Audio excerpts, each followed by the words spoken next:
Momo by Michael Ende. Translated by J. Maxwell Brown-John. Narrated by Benji Dryden. Music by Joseph R. Lilor. Part 1. Momo and her friends. 1. The Amphitheatre. Long, long ago, when people spoke languages quite different from our own, many fine, big cities already existed in the sunny lands of the world. There were towering palaces inhabited by kings and emperors. There were broad streets, narrow alleyways, and winding lanes. There were sumptuous temples, filled with idols of gold and marble. There were busy markets selling wares from all over the world. And there were handsome, spacious squares where people gathered to discuss the latest news and make speeches or listen to them. Last but not least, there were theatres, or, more properly, amphitheatres. An amphitheatre resembles a modern circus, except that it was built entirely of stone.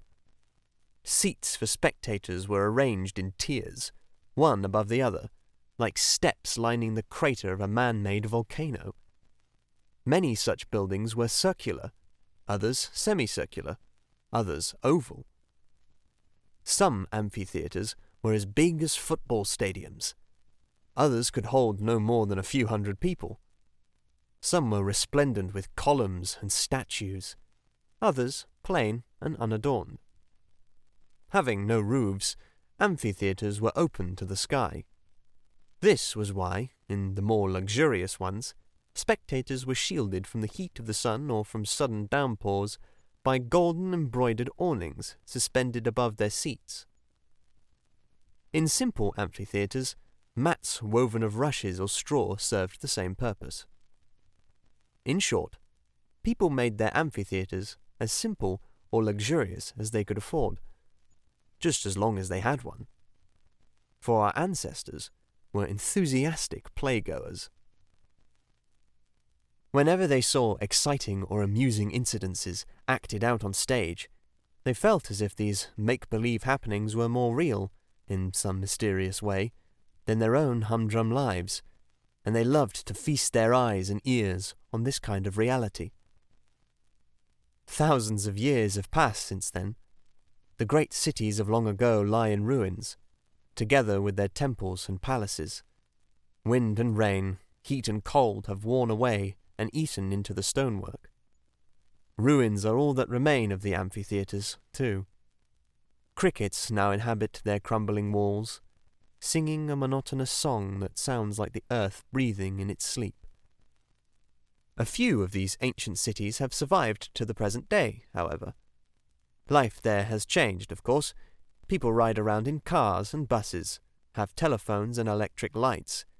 But here and there among the modern buildings, one can still find a column or two, an archway, a stretch of wall, or even an amphitheatre dating from olden times. It was in a city of this kind that the story of Momo took place. On the southern outskirts of the city, where the fields began and the houses became shabbier and more tumble down, the ruins of a small amphitheatre lay hidden in a clump of pine trees. It had never been a grand place, even in the old days, just a place of entertainment for poor folk. When Momo arrived on the scene, the ruined amphitheatre had been almost forgotten. Its existence was known to a few professors of archaeology, but they took no further interest in it because there was nothing more to be unearthed there. It wasn't an attraction to be compared with others in the city either, so the few stray tourists or sightseers who visited it from time to time merely clambered around on the grass-grown tiers of seats, made a lot of noise, took a couple of snapshots, and went away again. Then silence returned to the stone arena, and the crickets started on the next verse of their interminable, unchanging song. The strange round building was really known only to the folk who lived in the immediate neighbourhood. They grazed their goats there, their children played ball on what had once been the central stage, and sweethearts would sometimes meet there in the evenings. One day, however, word went around that someone had moved into the ruins. It was a child, a girl, most likely, though this was hard to say because she wore such funny clothes. The newcomer's name was Momo. Aside from being rather odd, Momo's personal appearance might well have shocked anyone who set store by looking clean and tidy. She was so small and thin that, with the best will in the world, no one could have told her age. Her unruly mop of jet-black hair looked as if it had never seen a comb or a pair of scissors. She had very big, beautiful eyes, as black as her hair, and feet of almost the same colour, for she nearly always went around barefoot. Although she sometimes wore shoes in the winter-time. The only shoes she had weren't a pair, and besides, they were far too big for her. This was because Momo owned nothing apart from what she had found lying around or had been given. Her ankle-length dress was a mass of patches of different colours, and over it she wore a man's jacket, also far too big for her, with sleeves turned up at the wrists. Momo had decided against cutting them off, because she wisely reflected that she was still growing, and goodness only knew if she would ever find another jacket as useful as this one, with all its many pockets. Beneath the grassy stage of the ruined amphitheatre, half choked with rubble, were some underground chambers which could be reached by way of hole in the outer wall, and this was where Momo had set up house. One afternoon, a group of men and women from the neighbourhood turned up and tried to question her. Momo eyed them apprehensively, fearing that they had come to chase her away. But she soon saw that they meant well. Being poor like herself, they knew how hard life could be. "So," said one of the men, "you like it here, do you?" Momo nodded. "And you want to stay here?" "Yes, very much." "Won't you be missed, though?" "No." "I mean, shouldn't you go home?" "This is my home," Momo said promptly. "But where did you come from?" Momo gestured vaguely at some undefined spot in the far distance. "Who are your parents, then?" The man persisted. Momo looked blankly from him to the others and gave a little shrug. The men and the women exchanged glances and sighed. "There's no need to be scared," the man went on. "We haven't come to evict you. We'd like to help you, that's all." Momo nodded and said nothing, not entirely reassured.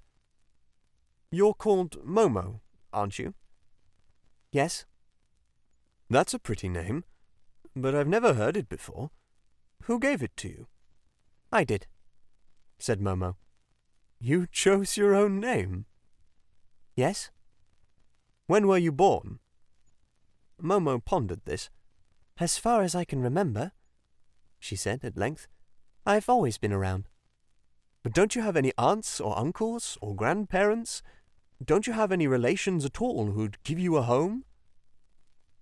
Momo just looked at the man in silence for a while. Then she murmured, "This is my home. Here." "That's all very well," said the man, "but you're only a kid. How old are you, really?" Momo hesitated. 100, she said. They all laughed because they thought she was joking. "No, seriously, how old are you?" 102, Momo replied, still more hesitantly. It was some time before the others realized that she'd picked up a few numbers, but had no precise idea of their meaning because no one had ever taught her to count. "Listen," said the man, after conferring with the others, "would you mind if we told the police you're here?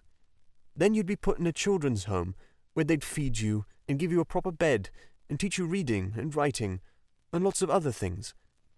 How does that appeal to you?" Momo gazed at him in horror. "No," she said in a low voice. "I've already been in one of those places. There were other children there too, and bars over the windows. We were beaten every day for no good reason. It was awful. One night, I climbed the wall and ran away. I wouldn't want to go back there." "I can understand that," said an old man, nodding, and the others could understand and nodded too. "Very well," said one of the women, "but you're still so little. Someone has to take care of you." Momo looked relieved. "I can take care of myself." "Can you really?" said the woman. Momo didn't answer at once. Then she said, softly, "I don't need much." Again the others exchanged glances and sighed. "Know something, Momo?" said the man who had spoken first. "We were wondering if you'd like to move in with one of us. It's true we don't have much room ourselves, and most of us already have a horde of children to feed, but we reckon one more won't make any difference. What do you say?" "Thank you," Momo said, smiling for the first time. "Thank you very much. But couldn't you just let me go on living here?" After much deliberation, the others finally agreed. It occurred to them that she would be just as well off here as with one of them. So they decided to look after Momo together. It would be easier, in any case, for all of them to do so than for one of them alone. They made an immediate start by spring-cleaning Momo's dilapidated dungeon and refurbishing it as best they could. One of them, a bricklayer by trade, built her a miniature cooking stove and produced a rusty stovepipe to go with it. The old man, who was a carpenter, nailed together a little table and 2 chairs out of some packing cases. As for the women folk, they brought along a decrepit iron bedstead adorned with curlicues, a mattress with only a few rents in it, and a couple of blankets. The stone cell beneath the stage of the ruined amphitheatre became a snug little room. The bricklayer, who fancied himself as an artist, added the finishing touch by painting a pretty flower picture on the wall. He even painted a pretend frame around it, and a pretend nail as well. Last of all, the people's children came along with whatever food they could spare. One brought a morsel of cheese, another a hunk of bread, another some fruit, and so on. And because so many children came, the occasion turned into a regular housewarming party. Momo's installation in the old amphitheatre was celebrated as zestfully as only the poor of this world know how. And that was the beginning of a friendship with the people of the neighbourhood.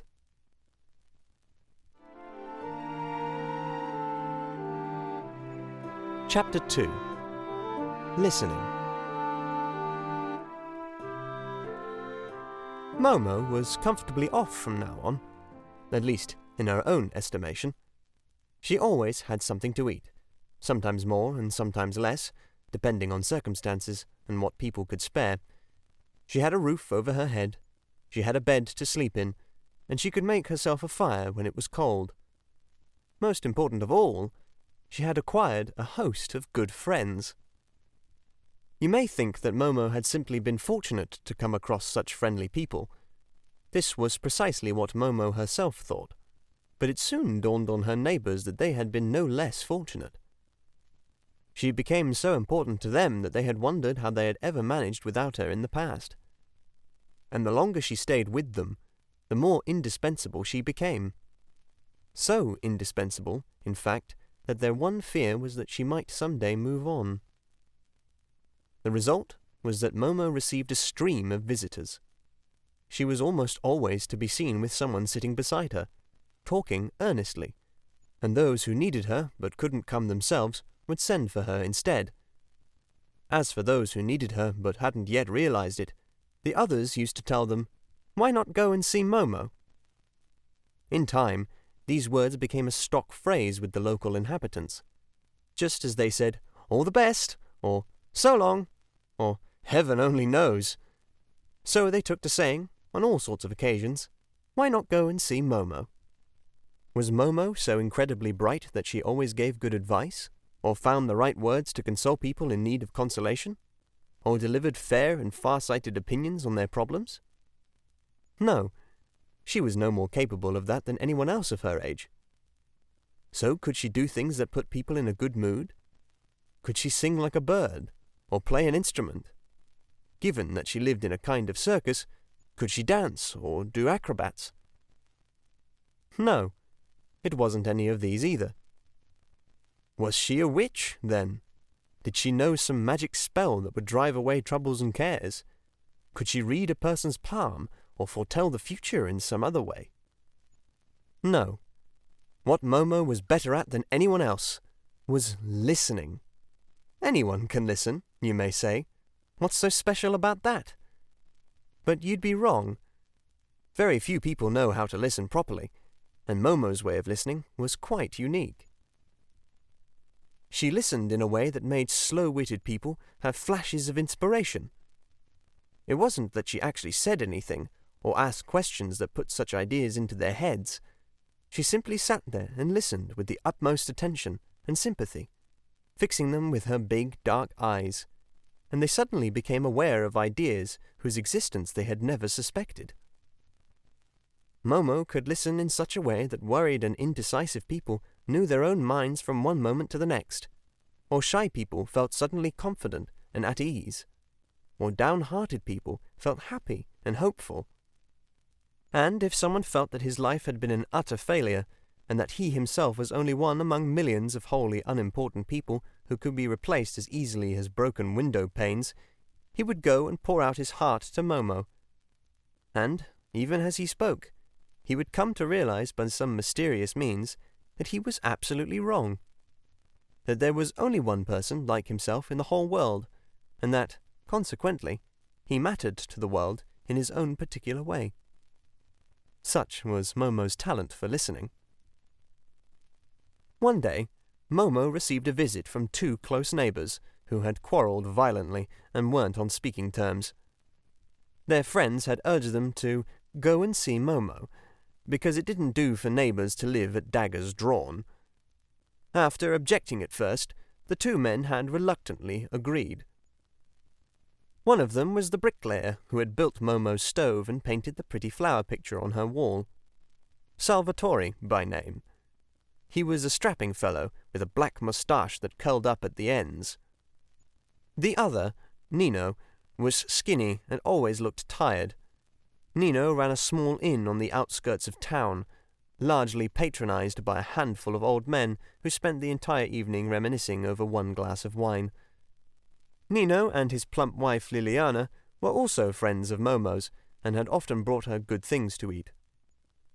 So there the two men sat, one on each side of the stone arena, silently scowling at nothing in particular. When Momo saw how angry with each other they were, she couldn't decide which one of them to approach first. Rather than offend either of them, she sat down midway between them on the edge of the arena and looked at each in turn, waiting to see what would happen. Lots of things take time, and time was Momo's only form of wealth. After the two of them had sat there in silence for minutes on end, Salvatore abruptly stood up. "I'm off," he announced. "I've shown my goodwill by coming here, but the man's as stubborn as a mule, Momo. You can see that for yourself." And he turned on his heel. "Goodbye, and good riddance," Nino called after him. "You needn't have bothered to come in the first place. I wouldn't make it up with a vicious brute like you." Salvatore swung round, puce with rage. "Who's a vicious brute?" he demanded menacingly, retracing his steps. "Say that again if you dare." "As often as you like," yelled Nino. "I suppose you think you're too big and tough for anyone to speak the truth to your face? Well, I will. To you and to anyone else that cares to listen. That's right, come here and murder me the way you tried to the other day." "I wish I had," roared Salvatore, clenching his fists. "There you are, Momo. You see the dirty lies he tells? All I did was take him by the scruff of the neck and dump him in the pool of slops behind that lousy inn of his. You couldn't even drown a rat in that." Readdressing himself to Nino, he shouted, "Yes, you're still alive and kicking. Worse luck." Insults flew thick and fast after that. and for a while Momo was at a loss to know what it was all about and why the pair of them were so furious with each other. It transpired, by degrees, that Salvatore's only reason for assaulting Nino was that Nino had slapped his face in the presence of some customers, though Nino counterclaimed that Salvatore had previously tried to smash all his crockery. "That's another dirty lie," Salvatore said angrily. "I only threw a jug at the wall, and that was cracked already." "Maybe," Nino retorted. "but it was my jug. You had no right to do such a thing." Salvatore protested that he had every right, seeing that Nino had cast aspersions on his professional skill. He turned to Momo. "Know what he said to me? He said I couldn't build a wall straight because I was drunk 24 hours a day. My great-grandfather was the same, he said, and he'd helped to build the Leaning Tower of Pisa." "But Salvatore," said Nino, "I was only joking." "Some joke," growled Salvatore. "Very funny, I don't think." It then emerged that Nino had been paying Salvatore back for another joke. He'd woken up one morning to find some words daubed on the tavern door in bright red paint. They read, "This inn is out." Nino had found this just as unamusing. The two of them spent some time wrangling over whose had been the better joke. Then, after working themselves up into a lather again, they broke off. Momo was staring at them wide-eyed, but neither man quite knew how to interpret her gaze. Was she secretly laughing at them? Or was she sad? Although her expression gave no clue, they suddenly seemed to see themselves mirrored in her eyes, and began to feel sheepish. "Okay," said Salvatore. "Maybe I shouldn't have painted those words on your door, Nino. But I wouldn't have done it if you hadn't refused to serve me so much as a single glass of wine. That was against the law, as you know full well. I've always paid up, and you'd no call to treat me that way." "Oh, hadn't I just?" Nino retorted. "What about the St. Anthony business?" "Ah, that's floored you, hasn't it? You cheated me, right, left, and centre, and I wasn't going to take it lying down." "I cheated you?" Salvatore protested, smitting his brow. "You've got it the wrong way around. It was you that tried to cheat me. But you didn't succeed." The fact was, Nino had hung a picture of St. Anthony on the wall of the barroom, a clipping from an illustrated magazine which he had cut out and framed. Salvatore offered to buy this picture one day, ostensibly because he found it so beautiful. By dint of skillful haggling, Nino had persuaded Salvatore to part with a radio in exchange, laughing up his sleeve to think that Salvatore was getting the worst of the bargain. After the deal had been struck, it turned out that nestling between the picture and its cardboard backing was a banknote of which Nino had known nothing. Discovering that he had been outwitted, Nino angrily demanded the money back because it hadn't been included in the bargain. Salvatore refused to hand it over, whereupon Nino refused to serve him any more, and that was how it had all begun. Once they had traced their vendetta back to its original cause, the men fell silent for a while. Then Nino said, "Be honest, Salvatore. Did you or didn't you know about the money before you made the deal?" "Of course I knew, or I wouldn't have gone through with it." "In other words, you diddled me." "What? You mean you really didn't know about the money?" "No, I swear I didn't." "There you are, then. It was you that tried to diddle me. You wouldn't have taken my radio in exchange for a worthless scrap of newsprint." "How did you know about the money?" "I saw another customer tuck it into the back as a thank you to St. Anthony, a couple of nights before." Nino chewed his lip. "Was it a lot of money?" "Only what my radio was worth," said Salvatore. "I see," Nino said thoughtfully. "So that's what all of this is about. A clipping from a magazine." Salvatore scratched his head. "I guess so," he growled. "You're welcome to have it back, Nino." "Certainly not." Nino replied with dignity. A deal's a deal. We shook hands on it, after all. Quite suddenly, they both burst out laughing. Clambering down the stone steps, they met in the middle of the grassy arena, exchanging bear hugs and slapping each other on the back. Then they hugged Momo and thanked her profusely. When they left a few minutes later, Momo stood waving till they were out of sight. She was glad her two friends had made up. Another time, a little boy brought her his canary because it wouldn't sing. Momo found that a far harder proposition.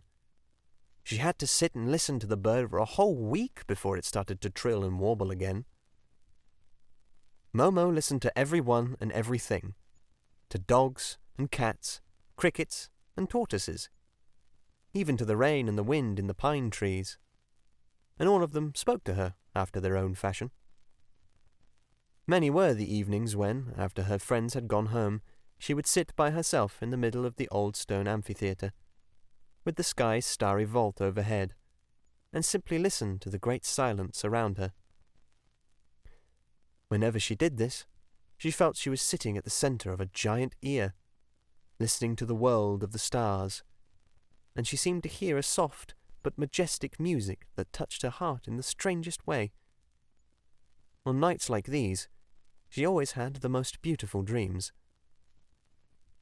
Those who still think that listening isn't an art should see if they can do it half as well.